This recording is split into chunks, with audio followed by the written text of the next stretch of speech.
빅데이터로 보는 세계의 이런 일이 빅세계 시간입니다. 빅데이터 전문가시죠. 외신 읽어주는 남자 한국인사이트 연구소 김덕진 부소장 함께합니다. 어서 오세요. 네, 안녕하세요. 네, 이 코너가 인기가 많아요. 아, 정말요? 네, 많은 분들이 다행이네요. 좋아하신다고 제가 네. 실시간 반응을 듣고 있는데 와우. 네, 열심히 해주시기 바랍니다. 더 열심히 하겠습니다. 네, 빅데이터로 본 이번 주 분석 주제 어떤 것이 있는지 네, 소개해 이번 주시죠. 주 외신 관련 뉴스가요 44,920건인데 지난주보다 5천여 건 더 늘었어요. 그러니까 오. 확실히 외신과 관련된 관심이 많다는 곳인데 당연히 많을 수밖에 없는 이유. 그렇죠. 네, 관련 키워드 1위 수출 허가. 네, 수출 허가 네. 그 일본에서 그 3대 품목 중에 하나 허가했죠 지금. 그렇죠. 한 네. 품목에 대해서 수출 허가 된 것이 네네. 이제 급상승 키워드로 좀 올라오고 있는 것인데요. 이제 소위 말하는 아카일로를 겪던 한일 간의 경제 갈등이 뭐 숨고르게 들어간 것이 아니냐 뭐 이런 얘기들 좀 나오고 있어요. 그러니까 8일이죠. 어제 이제 세 가지 수출 규제 품목 좀 말씀하신 대로 극자에서 이제 포토레지스트의 수출을 한 달여 만에 처음으로 허가한 것인데요. 이제 우리 정부도 일본을 수출 심사 우대 국가의 뭐 화이트 리스트에서 제외하는 결정 뭐 유보했다 뭐 이런 얘기도 나오고 있고 그러다 보니까는 뭐 다양한 해석이 좀 나오고 있는 상황이고 아베 속내가 무엇인가에 대한 이제 좀 이야기들이 좀 나오고 있는 것 같아요. 특히나 이제 세 개의 품목 중에서 이것에 대해서 이제 어떻게 보면은 이제 안 했다라는 것 자체가 좀 일본 내에서도 관련된 이슈들이 좀 나오고 있는 상황이기도 해요. 네. 그래서 해외 언론도 이제 일본의 보복 조치가 글로벌 공급망을 교란해서 세계 경제에 피해를 준 행위다 뭐 이렇게 비판하고 있다고 해요. 네네. 그러다 보니까는 이 부분에 대해서 좀 일종의 아베도 좀 이렇게 눈치를 보는 것이냐 아니면 관련돼서 좀 내용을 보는 것이냐 이런 내용들이 있고요. 또 한쪽의 해석에서는 우리나라의 강경 대응에 대한 일종의 김빼기 전략이다라고 좀 보는 부분들도 이제 기사들에 있습니다. 예를 들면은 이제 한국에서 확산되고 있는 거 처음엔 노재팬에 가까웠는데 갈수록 노아베 운동으로 좀 간다라는 것이죠. 그러다 보니까 이것을 좀 위축시키기 위한 의도가 아니냐 뭐 이런 얘기들도 있고요. 또 뭐 그것뿐만 아니라 반도체 디스플레이 소재에 대해서 한국에서 이제 공급선을 다변화하겠다는 움직임들이 계속 네. 보이고 있잖아요. 이런 부분에 대해서 이제 영향을 미치겠다는 의도로도 보는 뭐 여러 가지 해석들이 있습니다. 근데 어쨌든 이런 조치에도 일본산 소재를 수입하는 한국 기업들은 여전히 이제 불확실성이 그렇죠. 존재하는 네. 상황이죠. 그러다 보니까 이 부분에 대해서 계속 좀 어떻게 향후에 해석할 것인가에 대한 이야기가 나오고 있는 상황이고요. 그 부분에서 또 니온게이자의 신문에서 또 해석했던 것은 이제 일본 정부의 규제 강화로 인해서 오히려 이 일본 측에서도 개별 수출 승인 신청할 때 이게 좀 제출되는 서류가 많아졌다. 그래서 네. 경산성의 업무 처리 지연으로 이어졌다. 뭐 이런 식의 해석도 되고 있는 상황이기도 합니다. 근데 뭐 반성을 하는 것 같지는 않고요.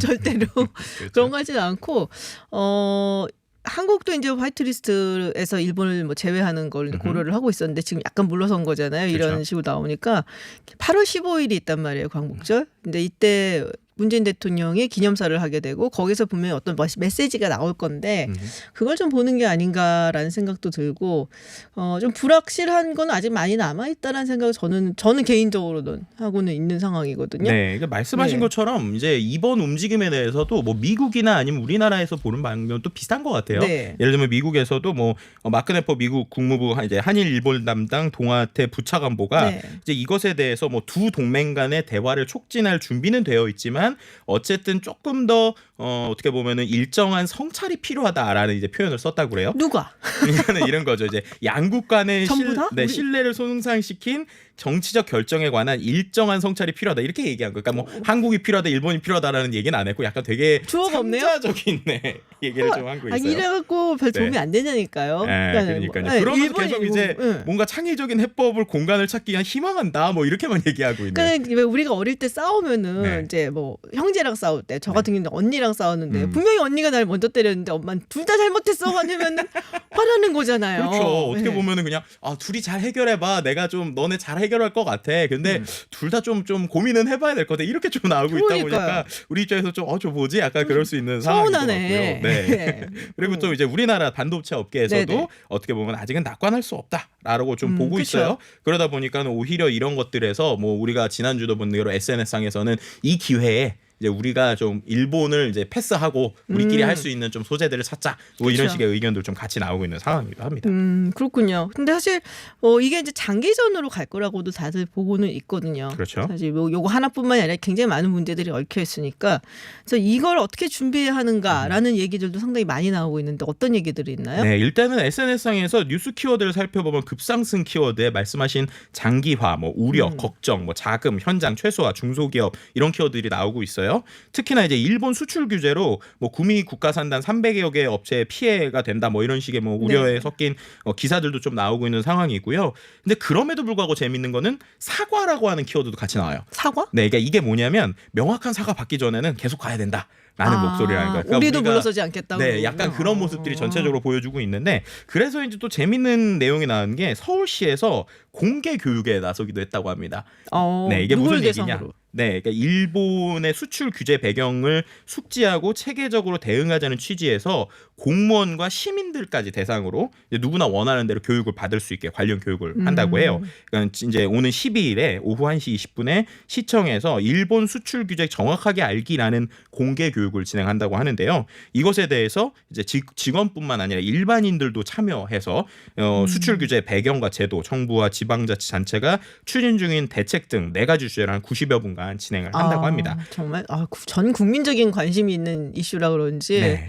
일반인한테도 어떻게 보면 굉장히 전문적인 분야인데. 그렇죠. 이제 네. 그러다 보니까는 뭐 기업을 하시거나 아니면 이 부분에 대해서 궁금한 사람들까지 정책적으로 알린다라는 것은 어떻게 보면은 제가 볼 때는 정부에서 해야 되는 것들이 바로 이런 감정적인 것보다는 이런 정책적으로 정확하게 알려주는 그렇죠. 것들을 많이 만들어서 사람들에게 정확한 지식을 알려주는 게 이 역할이 아닐까 싶었는데 그런 부분에서 좀 되게 중요한 여러 가지 시그널들이 보이는 것이 아닌가라고 볼 수 있을 것 같습니다. 이제 많은 분들이 얘기를 하기를 이게 오래되면 네. 한국도 물론 타격이지만 일본 기업들도 상당히 타격이 있을 것이다라는 얘기가 있거든요. 네. 그래서 일본 기업들도 준비를 하고 있다 뭐 이런 얘기가 있더라고요. 그렇죠. 이제 준비도 있고 이제 생각보다 길어지니까 예상 외에 타격도 있다. 뭐 이런 네. 얘기들도 같이 나오는 것 같아요. 그래서 이제 모리타 화학이라고 하는 한 회사가 실제로 이제 중간 재료, 그러니까 중국 공장에서 중간 재료인 불산을 만들어서 네. 일본 공장에서 이제 순도를 높여서 이제 반도체 세척에 쓰는 가스를 출하하고 있는데요. 이 부분에 있어서 원래는 그 우리나라에서 이제 중간 재료를 이제 받아갔었던 부분도 있었다고 그래요.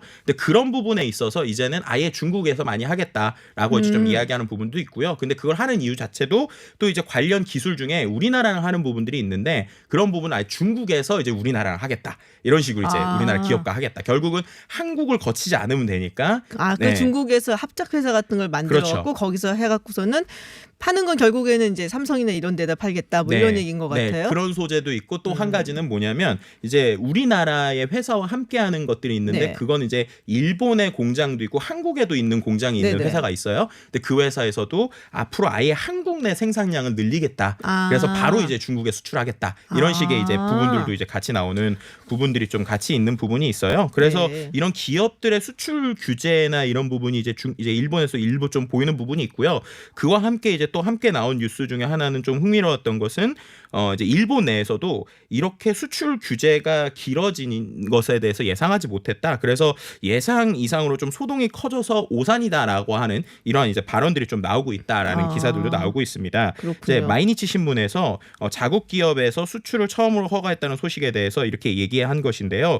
일종의 이제 우리나라의 지금 상황들을 계속 전하고 있는 거예요. 그래서 이제 우리나라에서도 일본 제품의 불매 운동이 길어지다 보니까 이런 부분에서 우리도 좀 냉정하게 좀 대응해야 된다라는 의견들이 같이 나오고 있는 상황이다라고 볼 수 있습니다. 그러니까 하여튼 막으면은 돌아가는 길은 항상 있어요. 그러니까 그거를 또 이제 그 돈이라는 것이 흘러가는 곳이라면은 또 네. 귀신같이 사람들이 그걸 또 찾아내거든요. 그래서 어느 정도 한계는 있겠는데 어쨌든 이게 뭐 한국뿐 아니라 일본에서도 상당히 이슈가 되고 있다라는 점 알려주셨습니다. 이번에는 포털 사이트에서 많은 관심을 보였던 이슈 키워드 한번 알려주시죠. 네. 첫 번째 키워드 환율 전쟁입니다. 이거 난리 났었죠. 네, 제가 이거 보고 박사님 돗자리 깔아야겠다 뭐 이렇게 얘기했었던 게 저희가 지난주에 이제 미국과 이제 중국의 무역 전쟁 얘기할 때 결국에 이제 환율로 갈 것이다 뭐 이런 얘기들 좀 해주셨던 것 같은데 실제로 좀 그렇게 됐어요. 그러니까는 중국이 일종의 이제 그 미국에서 이제 중국을 환율 조작국으로 전격 지정한 것인데요. 그러니까는 환율이 중국에서 좀 의도적으로 계속 조절하는 것 같다라는 얘기를 하는 것이에요. 그런데 이 환율 조작국이라고 된 지정이 이제 1994년 이후로 처음이라고 합니다. 그러니까는 이제 그런 것들만큼 정말 오래된 시간 만에 이렇게 환율 조작국 얘기를 한 것인데 그만큼 어떻게 보면은 미국에서 특히나 이제 트럼프 대통령이 강하게 나왔다고 볼 수 있을 것 같고요.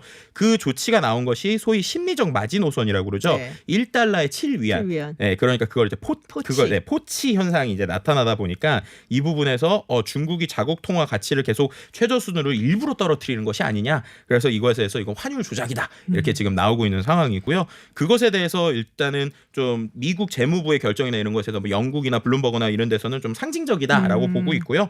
그 부분에서 이제 중국은 이거 뭐냐라고 이제 좀 같이 나오는 상황이기도 합니다. 그렇죠. 이게 환율 전쟁을 그렇게도 불러요. 스텔스 전쟁이다. 스텔스 전쟁. 그러니까 이게 군사 무기로 많이 앞에서 하는 게 아니라 스텔스가 이게 레이더에 안 잡히는 그런 이제 비행기잖아요. 전투기잖아요. 그래서 스텔스 전쟁이다. 이렇게 안 보이게 뒤에서 이렇게 조작하고 한다. 이런 얘기들을 많이 하는데 그게 이제 그 7일 위안 깨지기 전에 3천억 불에 달하는 그 물품에다가 이제 관세 10% 때린다 얘기 나오고 막 한참 막 그렇죠. 고조가 되고선 딱 7일 위안이 깨져버리니까 바로 그 다음날 환율 조작국으로 지정을 해버린 거죠. 그래서 뭐 지난주에 잠깐 이렇게 흘러가듯이 얘기를 했는데 그게 또 갑자기 나와갖고 저도 사실 좀 놀라긴 했는데 네. 중국이 아마 이렇게 즉각적으로 환율 조작국으로 지정을 할지는 좀 몰랐을 거예요. 그러니까요. 좀 놀랐을 거예요. 네, 왜냐하면 이 중국의 좀 전체적인 반응을 보더라도 상당히 좀 놀래하고 좀 공격적으로 좀 나오는 것 같아요. 네. 왜냐하면 그 중에 이제 7위안이 넘은 것에 대해서 이제 미국에서는 그걸 그냥 소위 말해서 중국에서 용인해 준 거다, 환율 방어를 안 한 거다라고 얘기하고 많이 있지만, 그렇게 보죠. 네, 근데 이제 중국에서는 이거 오히려 너네 이거 오히려 악화될 수 있어. 이거 오히려 이거 문제 해결에는 아무런 도움 안 된다. 특히나 이제 인민일보에서는 논평을 내서 환율 조작국 지정은 이성적이지 않다, 거친 조치다, 이런 식으로 중국에서는 보통 잘 안 나올 것 같은 발언이죠. 이성적이지 않다, 뭐 거친 조치다, 뭐 이런 식의 얘기를 좀 하고 있는 자기들도 부분이 많이 있고요. 하면서 그러니까요. 이성적이지 않고 거친 조치는. 근데 이게 네. 예전엔 1985년도에 이제 플라자 합의가 생각이 되게 많이 나요. 음. 그 당시에 이제 미국이 무역 적자를 너무 많이 보고 있고 일본이랑 독일이랑 굉장히 이제 뭐 승승장구하니까 결국에 꺼내든 게 환율이었거든요. 그래서 이제 엔화 가치하고 당시 이제 서독이었고 그래서 마르크화 같이 쭉 올라가고 그러면서 결국에는 이제 미국이 이제 달러가 약해지고 그리고 미국 제품들이 경쟁력을 갖고 그러고서 이제 일본은 그 이후에 이제 저성장의 늪으로 그렇죠. 쭉 빠졌죠. 근데 뭐 그걸 잘 알고 있는 중국이 뭐 미국이 원하는 대로 이번에 가줄까? 그건 뭐 약간은 저는 뭐 의심을 하긴 합니다만은. 그러니까요. 네. 그 부분에서 이제 중국 관세율이 뭐 멜리 린치 같은 경우는 관세율 25%까지 오르면 위안화 환율도 7.5위안까지 넘을 수 있다. 뭐 이런 식의 좀 오우. 예측을 좀 하고 있는 상황이에요. 그렇군요. 그러다 보니까 과연 어떻게 될지 좀 걱정이 되면서도 좀 지켜봐야 될 것 같긴 한데, 네네. 그런 상황에서도 중국은 이제 소위 말하는 히토류 카드를 또 이제 만지작거리기 시작을 했어요. 그놈의 히토류. 항상 또 이 이슈가 되면 결국 중국에서 꺼낼 수 있는 카드야. 뭐 이제 IT와 관련된 쪽에서 히토류 얘기를 안 할 수밖에 없기 때문에 네. 이제 히토류 산업협회에서 이제 어떻게 보면은 히토류 산업 지배력을 미국과 무역 전쟁에서 무기로 쓸 준비가 됐다. 뭐 이렇게 이제 중국에서 이야기를 하기도 했는데요. 이 부분까지도 과연 나올 것인가도 좀 지켜봐야 될 부분인 것 같기도 합니다. 댓글 몇 개 소개해 주시고 저희가 시간이 없어갖고 네. 댓글 몇 개 듣고 그리고 끝내야 될 것 같아요. 알겠습니다. 중국이 말씀하신 것처럼 GDP 수준 과연 어떻게 될 것인가, 일본처럼 될 것인가 아니면은 더 갈 것인가에 대한 많은 고민들이 있고요. 또 히토류 카드 이제 더 이상 또 써서 이게 효과가 있을까? 뭐 이런 얘기들 좀 같이 나오는데 네. 어쨌든 우리가 전 세계 경제에서 좀 지켜봐야 될 것들이 갈수록 많아지고 있다. 우리나라에 올 영향도 고민해봐야 된다라는 댓글들도 볼 수 있었습니다. 우리도 직격탄을 맞죠 이렇게 되면은. 그러니까. 네, 전 세계가 거의 이제 정글로 돌아가고 있다라는 생각이 좀 많이 듭니다. 네, 빅색의 김덕진 부소장과 함께했습니다. 오늘 고맙습니다. 네, 감사합니다. 네, 한 주간 주요 뉴스에서 아쉽게 비켜간 중요한 이슈를 다뤄보는 책임 뉴스 시간입니다. 책임 있는 두 분과 함께합니다. 최영일 시사평론가, 김현성 상지대 외래 교수 오셨습니다. 안녕하세요. 안녕하세요. 네, 안녕하세요. 김현성입니다. 네, 오늘 이렇게 두 분이 다 오셨네요. 오늘 이 코너를 왜 하세요? 네. 지금 다음 코너에 그러지 마세요. 지금 빨리 끝내고 싶잖아요. 그렇더라도. 지금 김병현 선수가 와 있단 말이에요. 그러니까요. 이 책임 있는 책임 뉴스를 오늘 왜 하는지 모르겠네. 네. 빨리 우리 끝내고 네, 빨리 해요. 우리도 네, 김현성 부탁드립니다. 선수. 네. 할 건 해야죠. 메이저 리그를. 네. 네, 일단 이제 먼저 첫 뉴스가 있어요. 조국 전 민정수사 오늘 법무부 장관에 이제 지명이 됐습니다. 네. 관련된 소식이고. 네. 근데 메인 지금 뉴스인데. 아 이게요? 거기서 그거는 메인 뉴스인데 거기서 나오는 약간 비켜간 뉴스. 비켜간 폴리패서에 대한 폴리- 이야기를 좀 아하. 해볼까. 네. 자 폴리패스의 대명사인 이건 김현성 교수가 말씀해 주시죠. 아니 저도 뭐 거기 폴리패스에 낄 수나 있습니까? 그래요? 저는 비정규직 뭐 전임이 교수- 아니기 네, 때문에. 그럼요. 네. 일단 폴리패서 뭔지 좀 설명을 해주시죠. 폴리패서는 뭐 이게 팔러틱스, 이 정치, 그 프로페서, 교수 이 합쳐서. 합성어죠. 그래서 이 과거에 저처럼 저도 겸임 교수직을 가지고 있는데 강의보다는 방송을 더 많이 하잖아요. 네. 그러니까 저 같은 교수가 제가 그래도 전임이 아니라 망정이지 전임이면 정말 학교에서 욕 먹는 거예요. 아니 시간 없다니까요. 오늘 네, 빨리 해주세요. 교육은 네. 안 하고 방송을 하느냐. 네. 그래서 정치에 더 관심이 있는 교수들. 그렇죠. 본직은 교수인데 정치 쪽에 관심이 더 많은. 그리고 직업만 이제 실제로 교수, 네. 더 엄밀하게 문희만 따지면 이제 선출직에 관심이 있는. 선출직. 그러니까 굳이 나누면 그러니까 내가 선출직에 나가고 싶은데 네네. 정당을 갖고 출마를 했는데 떨어지고 나서 다시 학교로 들어온다. 아, 예를 들면 많죠. 이건 그런 굉장히 사람들 부적절하잖아요. 그럼 조국 그 지명자 같은 경우는 선출직은 아니잖아요. 임명직. 네. 그래서 임명직이기 때문에 이걸 약간 구분을 해요. 그러니까 예를 들면 조국 당신이 옛날에 폴리페서 비난해놓고 왜 지금 똑같이 폴리페서 하냐 이렇게 얘기하는 거에 대해서 좀 부당한 게 조국 교수가 얘기했던 건 과거에 서울대에서 모 교수가 이 교수직을 유치하면서 출마를 한 거예요. 그래서 그때 서울대 교수들이 단체로 네. 이런 문제는 좀 문제가 있는 거 아니냐. 선출직에 나가는 사람은 교수직을 그만두고 나가야 되는 거 아니냐 해서 그렇게 구분한 거지. 네. 임명직까지 예를 들면 그 당시 서울대 유익 비서실장 같은 경우는 네네네. 대통령 비서실장을 그렇죠. 하면서 그랬죠. 했지 않습니까? 뭐 그런 것처럼 임명직은 좀 이렇게 다른 결로 봐야 되는 거죠. 그래서 아. 생산적으로 저는 그냥 이거 논란 끝내드릴게요. 아, 예. 그냥 미니 패서라고 부르면 돼요. 미니 패서? 네, 미니스트리 프로페서 장관직으로 나가는 거잖아요. 아, 그러니까 폴리패서, 미니스트리. 폴리티션은 아니다. 네. 장관 교수다. 사회 그래서 참여하는 거죠. 임명직은 따로 불러주면 되잖아요. 그렇죠. 네. 그래도 뭐 여러 가지 이야기들은 좀 많은 것 같아요. 뭐 서울대 아까도 잠깐 제가 소개를 해드렸는데 서울대 그 학생 게시판에서 스누라이프. 예, 스누라이프에서 가장 부끄러운 동물 1위로 꼽히는 불명예를 저 안았다고. 지금 모터사이클 타고 여기로 오면서 지금 네. 핸즈프리로 그거 인터뷰하고 왔잖아요. 아, 정말요? 제 얘기는 간단한 게 오늘 시작됐어요. 그 네. 투표가. 결정난 건 아니고. 투표는 한 달이에요. 근데 근데 압도적으로 앞서가고 있다고 80, 그러니까 오전에 86%까지 제가 봤어요. 네네. 그러니까 압도적이에요. 네. 이 일주일 후에 한번 끊어보면 좋겠다. 왜냐하면 초기에 지금 가장 핫하고 논쟁적인 인물이고 네. 찬반이 팽팽하다고 보여져요. 그런데 오늘은 이제 가장 열기가 뜨거운 사람들이 선투표를 했을 테니까 한 일주일 후에 한번 중간 점검 해보도록 그러니까 하죠. 한국 사회 여론이 예를 들면 누가 주체가 돼서 조사하는지도 모르고 이거에 대한 여론조사적으로 이렇게 합리적인 결과인지도 모르는데 이걸 사실 좀 얘기거로 삼는 것 자체가 저는 그리고 이걸 사실 장관이 되는데 부적절하다 이렇게 얘기하는 것 자체는 좀 부적절한 것 같아요 저는.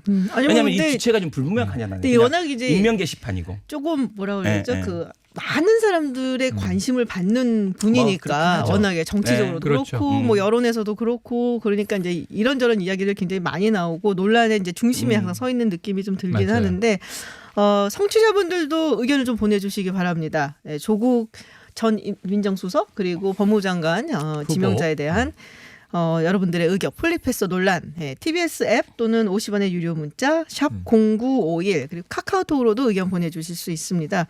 자유한국당의 한성규 의원이 네. 폴리패서 방지법 네네네. 이거를 이제 발의를 했어요. 이게 핀포인트로 그냥 조국 후보자를 콕 찍어서 뭐 그렇죠. 누가 봐도. 조국이 서울대 교수로 다시 돌아가지 못하게 하기 위해서 그러니까 이제 휴직을 허락하지 않는 법 개정이에요. 네. 내용은 지금은 휴직이 되고 사직서를 내라. 그러니까 아예 사임을 하고 네. 사직을 하고 정치라든지 뭐 임명직 공무원을 하든지 근데 저는 이 법이 통과될지 여부는 모르겠습니다만 어렵다고 봅니다만 네네. 지금 더 급한 법들 하나도 통과 안 되고 있잖아요. 계류돼 있고 근데 이게 통과된다 하더라도 조국 교수 이후에 제2의 조국을 방지하는 법은 될 수 있는데 이건 자유한국당, 민주당 뭐 여러 정당에서 다 걸리는 거예요.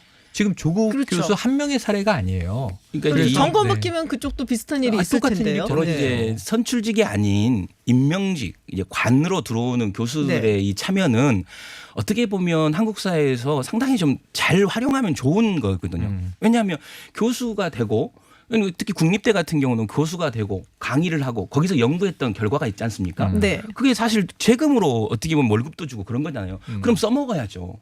예를 들면 그런 전문성을 닦은 사람을 실제로 현실에서 예를 들면 이론과 현실이 다르게 가는 게 아니라 현실에 좀 더 좀 접목해서 잘해봐라. 이게 잘하는 사람은 그러시고 관에 차출해서 쓰는 이것이 저는 그렇게 나쁜 제도라고 생각하진 조국 않아요. 교수가 얘기한 조국 교수라고 자꾸 이러는데 네네. 그 안가주망 얘기를 하시는 것 같은데 그렇죠. 사회 참여 뭔가 관련된 각을 좀 세워보세요. 부분이죠. 안가주망 저는 오늘 사드들의 제일 안가주망. 재밌는 관전 포인트. 네. 저는 황교안 대표가 그 안가주망 네. 본인은 그렇게 폴리패서를 비판해 놓고 안가주망 얘기를 이제 와서 하는 건 그러니까 이제 지식인의 참여, 네. 사회 참여 얘기를 하는 것은 내로남불 아니냐 비판을 하면서 또 이 좌파 독재 얘기를 꺼냈어요. 그래서 저는 황교안 대표가 그 얘기를 하는 걸 보면서 너무 기시감이 느껴지는 게 박근혜 정권의 조국이 황교안이에요. 아니 두 사람은 데칼코마니에요. 아이, 어떻게 서로- 거기다 아니, 서로 황교안에 상대 진영이 있을 됩니까? 뿐인데, 자 보세요. 아유. 대통령의 가장 신임을 얻어서 네. 법무부 장관이 되는데 네. 이 우리나라 헌정사상 초유의 이 정당 해산까지 이뤄낸 인물이에요. 어찌 보면 박근혜 정권에서는 그야말로 적을 법으로 무찌르는데 가장 앞에서 칼을 휘둘렀던 인물이고 그 공으로 국무총리가 돼요. 지금 이 심지어는- 말씀은 양쪽에서 욕을 먹어요. 아니, 어떻게 황교안이 그럼. 지금 아니, 어떻게 그러니까 조국이 그렇다면- 황교안이 아니 그러고 있어요. 황교안은 아니, 공안검사 이렇게 출신에 비교- 정말로 아니, 그러니까 이게 단순하게 얘기하지 네. 마시고 문재인 대통령, 문재인 정권과 박근혜 정권은 완전히 다른 정권인데 그 한번 이 그림 구도를 보시면 대통령의 남자라고 불리잖아요. 그럼 예를 들면 이 저 박근혜의 남자 최측근 가신 그러면 황교안이라니까요. 근데 결국은 지금 대권 가도로 가고 있는 거잖아. 당권을 잡고. 근데 박지원 의원의 해석에 따르면 이 조국 이 후보자가 네. 차기 대권 주자라는 거 아니에요. 저는 그거는 부정적으로 봐요. 정치는 그렇게 단기 숙성될 수는 없다. 차차기나 차차차기가 될 수는 있다. 다만 법무부 장관직을 성과 있게 수행해 내야만 돼요. 사법개혁의 방점을 찍어야 돼. 그러니까 결정적으로 황교안 지금 당대표랑 조국의 가장 큰 차이는 뭐냐면 황교안 대표는 철학이 없고 이상 가치가 없는 어떻게 보면 자기가 지향해야 될 어떤 그 권력과 관련된 아직 비전이 없어요. 근데 저는 개인적으로 보면 조국은 약간 문재인 정부에서 미션형 인물이에요. 과제형 인물. 그러니까 처음부터 민정수석이 될 때부터 네. 이 사람한테 주어진 과제가 있었어요. 그러니까 그 검찰 검경 독립, 그다음에 공수처 문제, 사법개혁이죠. 사법개혁과 관련된 있었죠. 이건 결국은 야당이 조국을 키워줬다. 그러니까 야당이 만든 거다. 조국 장관은. 왜냐하면 이 문제를 2년 동안에 해결해 버렸으면 조국의 가치는 없어지는 거예요. 그러니까 왜냐하면 이 사람은 이걸 하기 위해서 왔기 때문에 야당이 그래 뭐 좋은 뜻이야 공수처 만들어서 그래 니들 비리한 거 다 잡아넣게 고위공직자들 다 해당되는 게 여당에 해당되는 게 너무 많잖아요. 변호하신다. 아니 저는 이제 너무 그런 변호하시는데. 건데 그러니까 저도 그런 건데 아니 맞대응을 하면 네. 황교안 법무부 장관이 미션형 인물이었다니까. 진보 정당을 해산시키고 진보 세력을 와해시키기 위한 뭐 법적인 그런- 칼을 휘두르는 이 미션이 있었던 그런 거고 미션이라면 수행해냈던 저는 거예요. 그걸. 그런 네. 미션이라면 알겠습니다. 되게 뭐- 데칼코만이라는 건 180도 다르다고. 오케이. 네, 뭐 폴리페서 논란과는 별도로 상당히 어쨌든 청문회는 굉장히 전쟁터일 것이다라고 아유, 얘기가 그러면 들고요. 우리 역대급 시청률이 나올 것 같아요. 제가 봐도 청문회가 그럴 것 같습니다. 역대 청문회 중에 가장 시청률이 높지 않을까 지금 예측. 알- 그때 알겠습니다. 엄청난 얘기가 나올 테니까 그렇죠. 우리가 이삭줍기를 해서 네. 요 B급 뉴스에서 한번 털죠 뭐. 네, 그렇도록 하겠습니다. 잠깐 교통정보 듣고 다시 책임 뉴스 이어가도록 하겠습니다.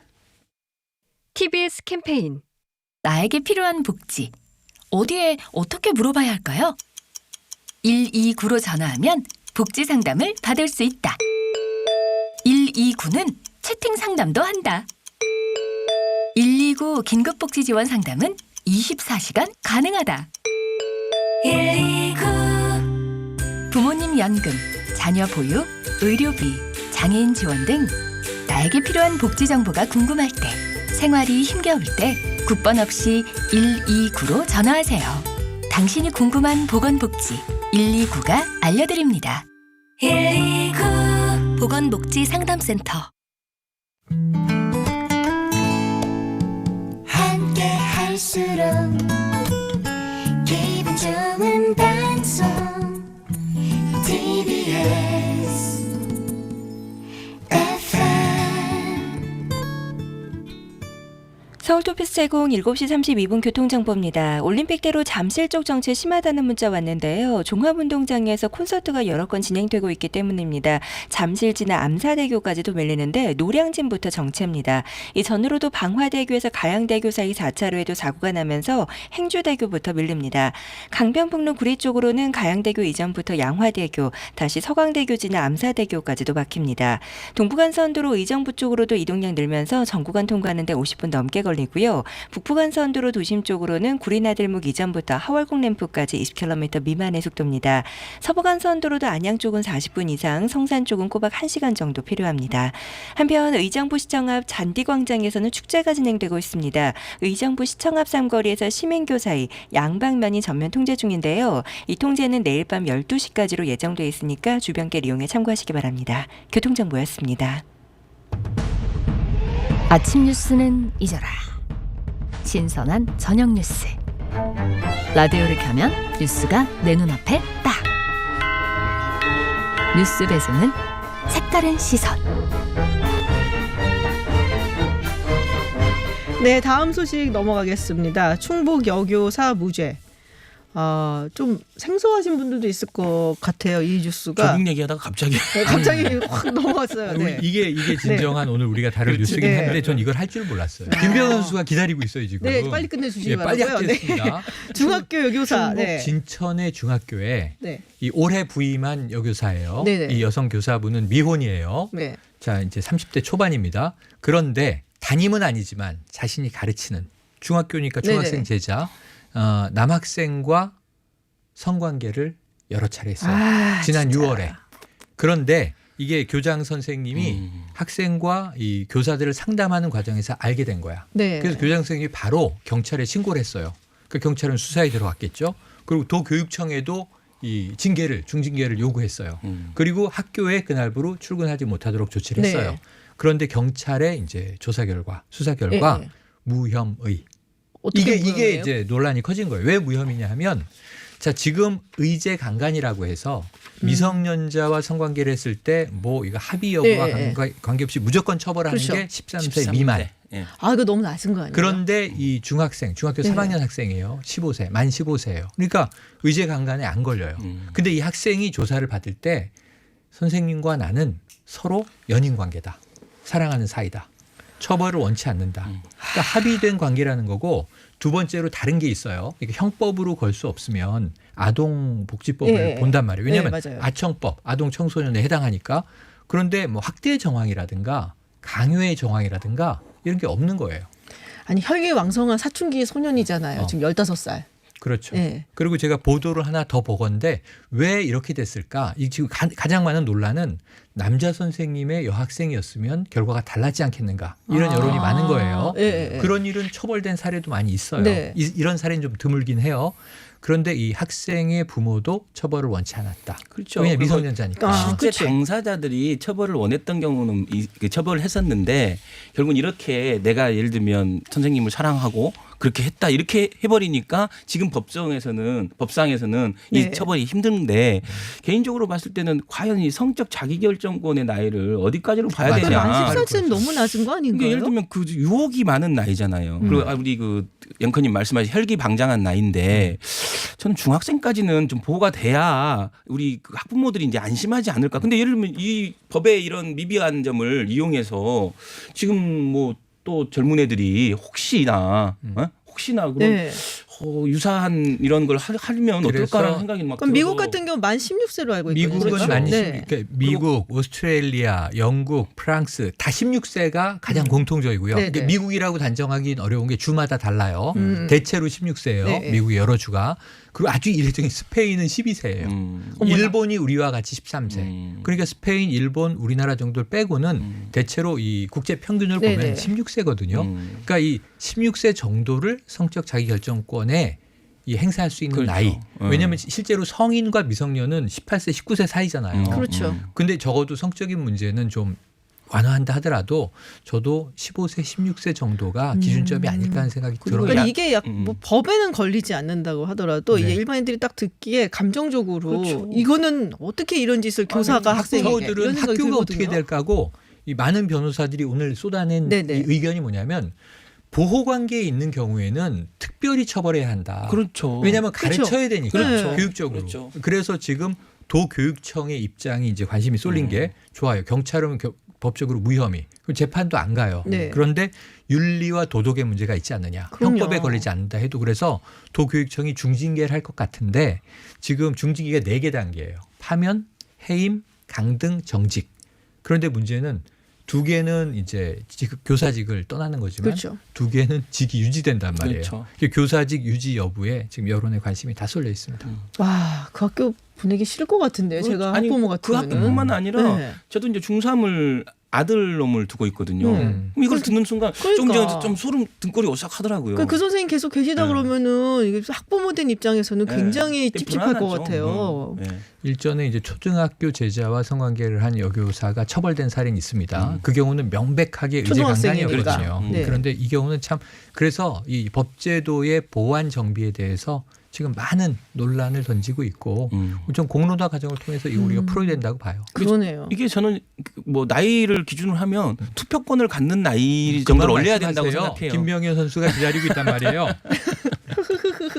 네, 그 얘기를 제가 하고 싶어요. 그렇죠. MC의 역할을. 아우, 고마워요. 저도 네. 보는 거예요, 김병현 선수? 네, 알겠습니다. 어쨌든 뭐 추후 회사들 좀 더 지켜보기로 하고요. 네, 오늘 책임 있는 책임 뉴스 알찬 시간이었습니다. 네. 고맙습니다. 고맙습니다. 한 주간 가장 궁금한 스포츠 뉴스를 들여다봅니다. 주민 스포츠.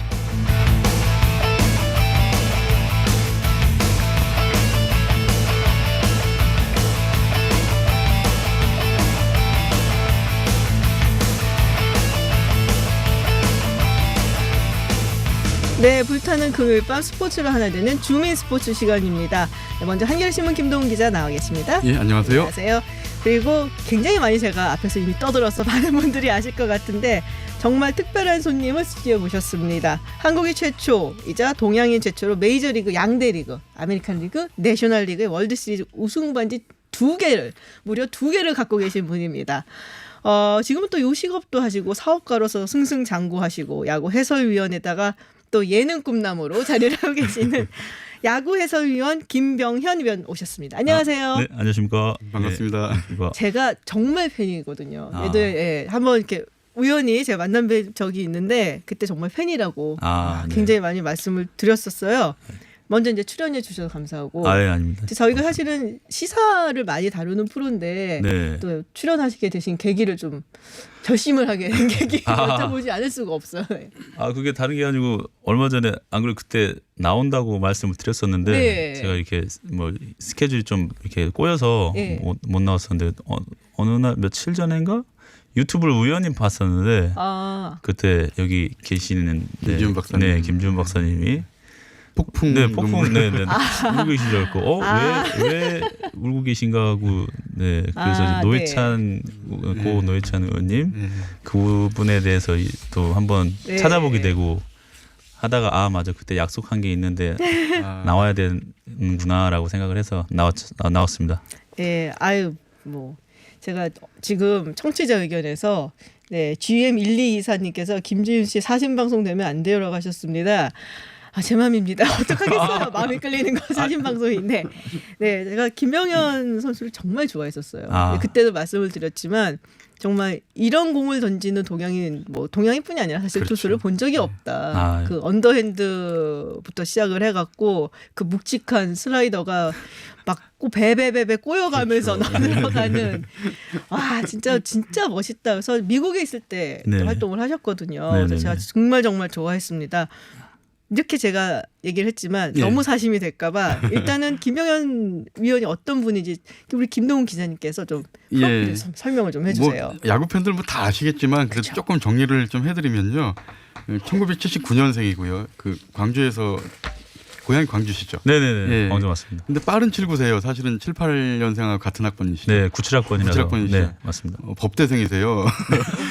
성균관대 법학과에 입학을 하셨는데 성대 입장에서는 정말 그 당시 그 초고교급 선수를 영입을 했죠.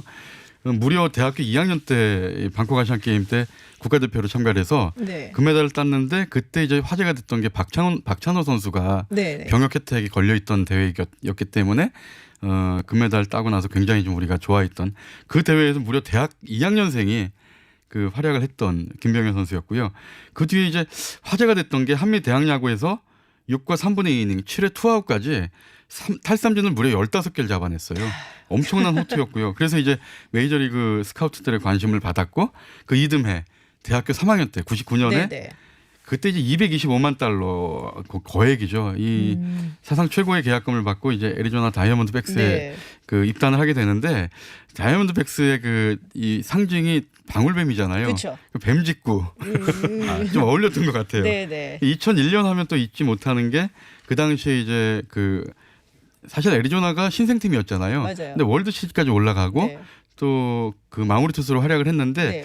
사실은 그 월드 시리즈 전에 이제 내셔널리그 챔피언십 시리즈에서 4승 중에 3세이브를 혼자 하셨어요. 맞아요. 그러니까 이 엄청난 그 월드 시리즈 올라가는데 혁혁한 공을 세우셨고 하지만 월드 시리즈는 살짝 좀 부진하셨죠. 네, 두 못했었습니다. 네. 그 부분 조금 서운하실 아니에요. 것 같은데, 아니에요. 근데 우리가 그 월드 시리즈 장면들을 워낙에 많이 기억을 그렇죠. 하고 예. 또 메이저리그 생각을 많이 하는데 그 이후에 한국에 오셔서도 또 활약을 하셨고 최근까지 현역 선수였어요. 그렇죠.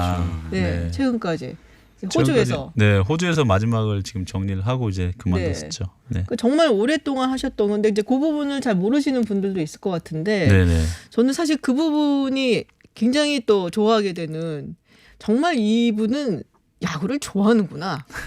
네, 그게 호주에서 뛰실 때 어떠셨어요?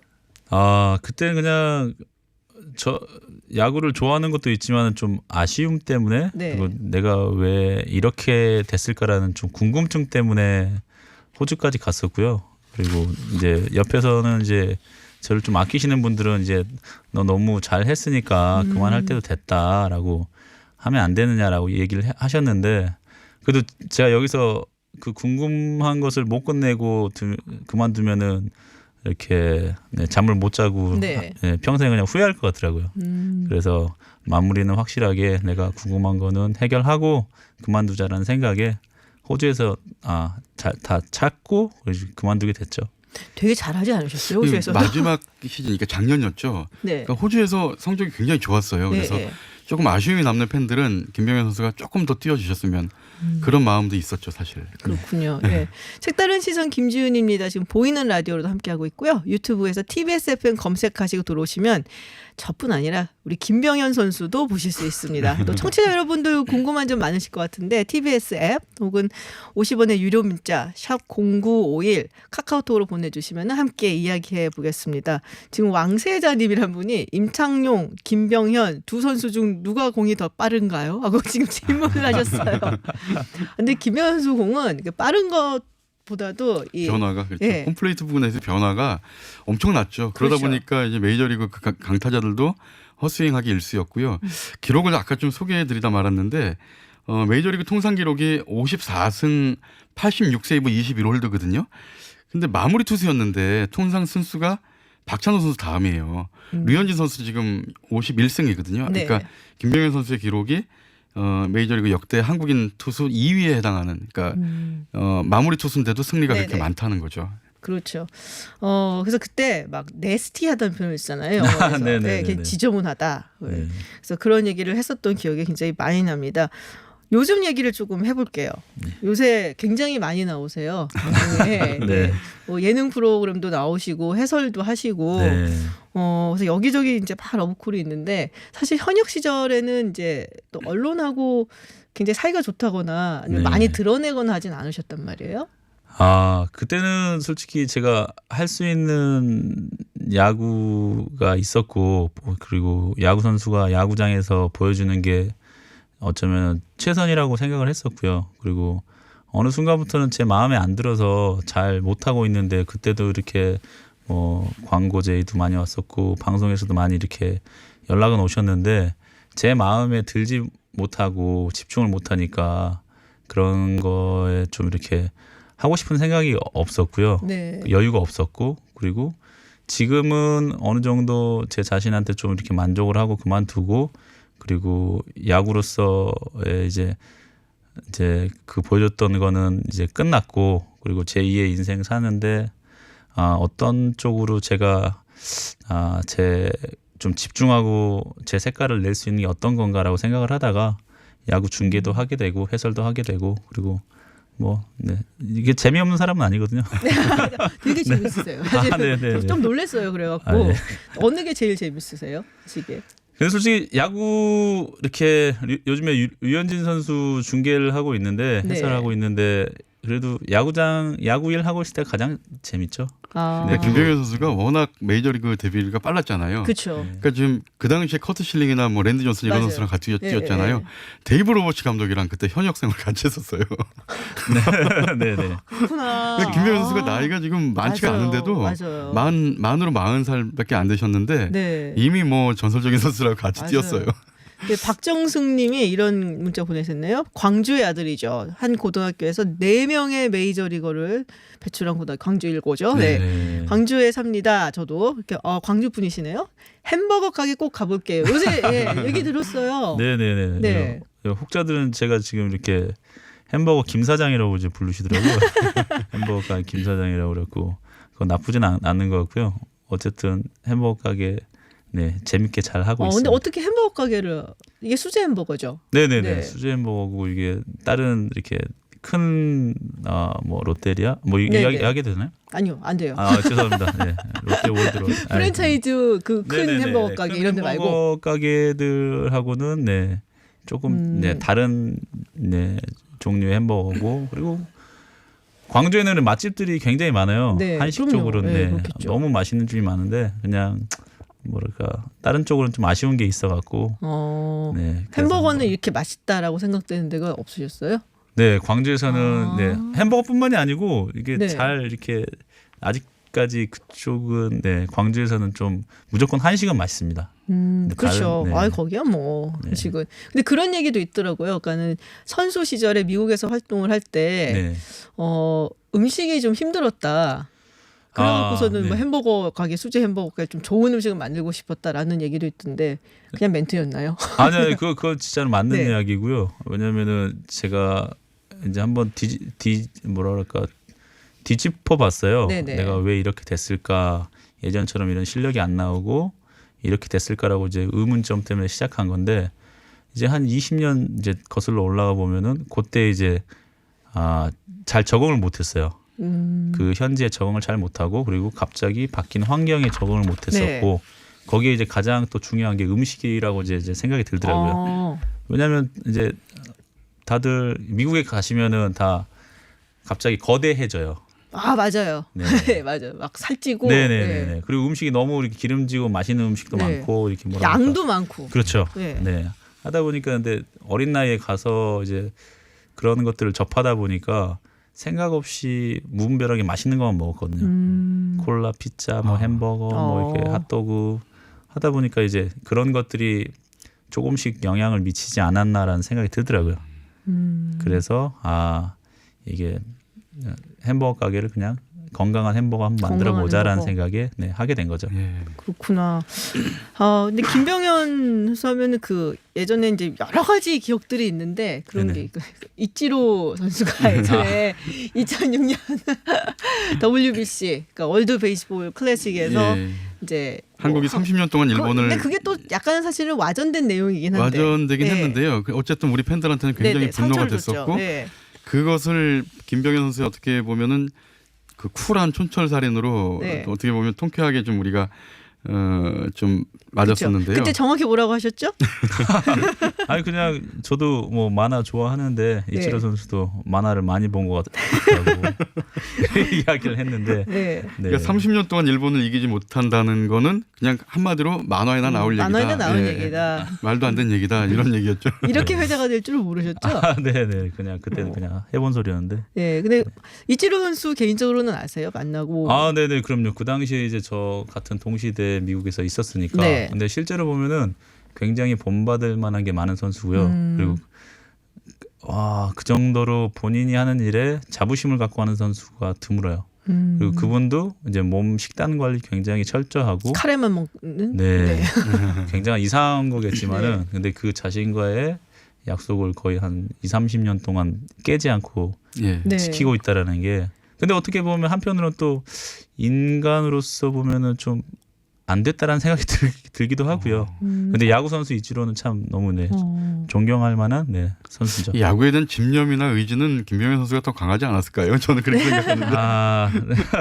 네, 청취자분들이 또 보내주셨는데 유형우님 병현이 형이랍니다. 네, 반갑네요. 애리조나 다이아몬드백스 시절에 대학생이었고 언더 투수가 너무 멋있어서 다이아몬드백스 로고가 박힌 옷이랑 모자 엄청 사 입었습니다. 추억이 새록새록 돋습니다라고 보내주셨고요. 또 이기창님 전설의 선수입니다. 잠수함 투수로도 대단하지만 지금 하는 해설도 굉장히 전문적이라 잘 듣고 있습니다라고 네, 말씀을 보내주셨는데 선수 생활 이제 은퇴하셨으니까 또 네. 가족들하고 시간도 좀 많이 보내시고 하실 것 같아요. 네, 요즘- 다둥이 아빠, 그죠? 네. 네, 애가 셋이라서 그냥 네, 열심히 집에서는 음식이나 뭐 이런 건 잘 못하는데 애들하고는 열심히 최선을 다해 놀아주고 있습니다. 아이들은 잘 모르죠. 아버지가 얼마나 전설적인 두셨나 뭐 이런 거. 네, 그냥 요즘에는 그냥 뭐 아빠 어디가 그러면 뭐 일하러 가 그러면은 또 햄버거 만들러 가? 그 정도 알고요. 다른 거는 네. 잘 네, 야구 선수였다는 건 네, 친구들이 말해서 이제 가끔 알고. 네네. 요즘에 이제 TV에 가끔 나오고 하니까 지나가시다가 이렇게 아는 척 이렇게 사람들이 이제 해주시면은 아빠 저 사람 알아? 그러면 모르는데 왜? 그랬더니 왜 근데 아빠 보고 인사하고 가? 이제 그 정도. 그러겠네요 정말. 나 저 아저씨 알아? 그냥 그 정도. 네. 근데 그 뭐랄까요? 그러니까 나이가 젊다라고 말씀을 하시지만 굉장히 임팩트가 있는 삶을 살아오셨잖아요. 예. 지금까지. 근데 정말 이 순간은 지우고 싶다라는 게 있는지 그리고 이 순간 정말 다시 생각해도 눈물이 날 정도로 너무나 좋았다. 눈물이 날 정도로 좋은 거는 고등학교 때 3학년 때 가장 좋았던 것 같아요. 그 당시에 이제 어쨌든 저는 학교 다닐 때 이게 돈을 프로야구 선수가 된다라는 생각을 안 했었고 네. 그냥 야구가 좋아서 했었고 그리고 잘하고 그다음에 잘하는 거를 지기 싫어했었고 했는데 어느 순간 이제 고등학교 3학년 때 대학교 갈 때 장학금을 받았어요. 네. 2억이라는 큰 돈을 받았는데 그때 처음으로 이제 그때 저희 집이 좀 어려웠어서 네. 이제 그 돈을 받고 야구 하길 잘했구나라는 네. 생각이 들더라고요. 그때 순간 참 잊을 수가 없고. 네. 네. 그리고 뭐 아쉬울 힘든 때는. 얘기는 뭐 아쉬울 때는 얘기 안 하셔도 됩니다. 네. 뭐 힘든 얘기인데 요즘이 힘들. 요즘 힘드세요?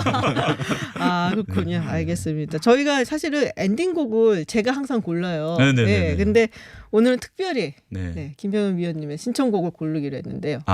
네. 네. 신청곡은 저는 김수철님의 내일. 김수철 가수 김수철 씨 되게 좋아하시나 봐요. 지난번에도 예능 프로에서 노래 부르시는 거 제가 들었는데. 네네네. 못다 핀 꽃 한 송이 불렀었는데. 네네네. 오늘은 이제 내일로. 내일을. 네. 그렇군요. 알겠습니다. 가수 천재고 야구 천재고. 못하는 게 없어요. 아이돌 말이죠. 알겠습니다. 김병현 위원님 정말 팬이었고요. 그리고 이제 야구 물론 은퇴하셨지만 제2의 인생 시작하시는데 항상 꽃길만 걸으시길 제가 기원하겠습니다. 많은 팬들과 함께. 네, 감사합니다. 네, 고맙습니다. 저도 성원 많이 하겠습니다. 네, 감사합니다. 네, 김병현 위원님께서 신청해주신 김수철 씨의 내일 들으면서 색다른 지선 김지은입니다. 여기서 마치도록 하겠습니다. 저는 다음 주에 다시 찾아뵙겠습니다. 김지은이었습니다.